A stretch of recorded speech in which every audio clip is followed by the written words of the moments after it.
Assalamualaikum warahmatullahi wabarakatuh. Perkenalkan, nama saya Fitri Rahmawati, NPM 19510403008 dari kelas MBSD semester 2. Di sini saya akan menjelaskan mengenai pendekatan bayani, pendekatan buyani, dan pendekatan irfani. Pertama-tama saya akan menjelaskan mengenai pendekatan bayani. Pendekatan bayani merupakan filosofis terhadap sistem bangunan pengetahuan yang menempatkan teks atau wahyu sebagai suatu kebenaran mutlak. Pendekatan bayani juga menjelaskan maksud suatu pembicaraan dengan menggunakan lafaz yang paling baik atau komunikatif. Metode berpikir bayani. Metode berpikir bayani merupakan metode pemikiran yang berdasarkan atas otoritas teks secara langsung ataupun tidak langsung.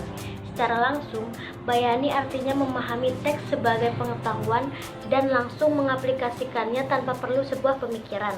Sedangkan secara tidak langsung, bayani berarti memahami teks sebagai pengetahuan mentah sehingga perlu adanya tafsir dan penalaran. Manfaat pendekatan bayani. Manfaat pendekatan bayani yang pertama yaitu memahami atau menganalisis teks guna menemukan atau mendapatkan makna yang terkandung dalam lafaz. Yang kedua ada istinbat, yaitu atau pengkajian, yaitu hukum-hukum dari pengkajian ini merupakan Al-Quran dan hadis. Dalam pendekatan bayani terdapat 4 macam bayan. Yang pertama ada bayan al-iktibar, yaitu penjelasan mengenai keadaan segala sesuatu yang meliputi al-qiyas, al-bayani, baik al-fiqih, al-nahwi, dan al-kalim, dan al-khabar yang bersifat yakin maupun tasdik. Yang kedua, bayan al-iktikol, yaitu penjelasan mengenai segala sesuatu yang meliputi makna hak, makna muasyabih, dan makna batil.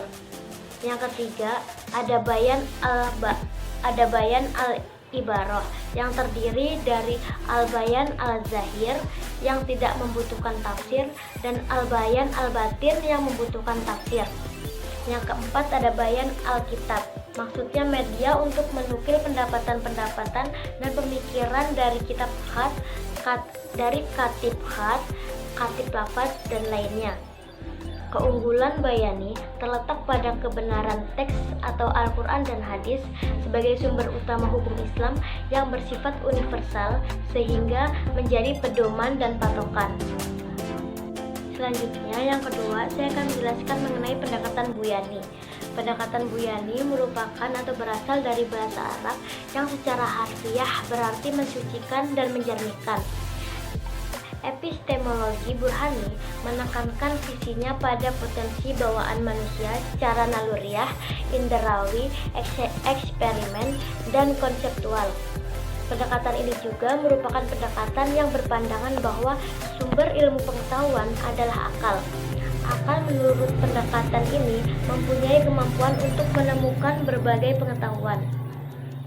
Pendekatan burhani juga digunakan untuk mengukur benar atau tidaknya sesuatu yang berdasarkan atas kemampuan alamiah manusia berupa pengalaman dan akal.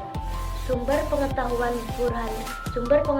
burhani ini adalah realitas dan empiris, alam sosial, dan humanitis. Selanjutnya, yang ketiga, saya akan menjelaskan mengenai pendekatan irfani.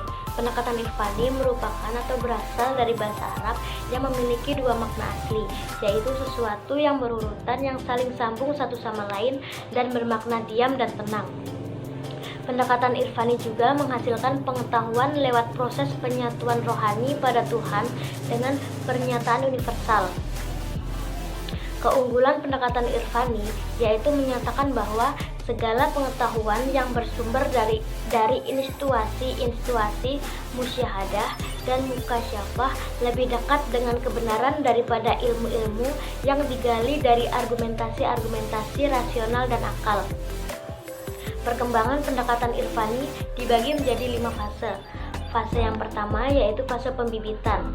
Fase pembibitan yaitu pada abad pertama Hijriyah.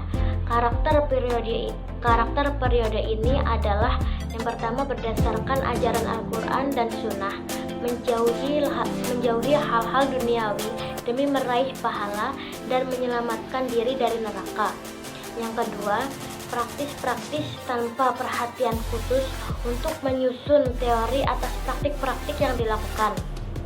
Yang ketiga, motivasi zuhudnya adalah rasa takut. Fase yang kedua yaitu fase kelahiran. Pada fase kelahiran di abad kedua Hijriah, pada periode ini zuhudnya dilakukan atas dasar cinta kepada Tuhan, bebas dari rasa takut dan harapan mendapat pahala. Fase yang ketiga yaitu fase pertumbuhan pada abad ketiga sampai 4 Hijriah. Pada fase ini, Irfan telah mengkaji soal moral, tingkah laku, dan peningkatannya penguatan langsung pada Tuhan dan pencapaian kebahagiaan. Fase yang keempat yaitu fase puncak pada abad kelima Hijriah. Pada periode ini, Irfan mencapai periode gemilang dengan mengkoleksi pribadi besar yang lahir dan menulis tentang Irfan di Al-Ghazali yang menyelaraskan tasawuf dan fikih. Fase yang kelima yaitu fase spesifikasi. Fase yang kelima yaitu fase spesifikasinya pada abad ke-6 dan 7 Hijriah. Pada fase ini, Irfan semakin dikenal dan berkembang dalam masyarakat Islam berkat meningkatnya pribadi Al-Ghazali. Sekian penjelasan dari saya, kurang lebihnya saya mohon maaf, saya akhiri. Wassalamualaikum warahmatullahi wabarakatuh.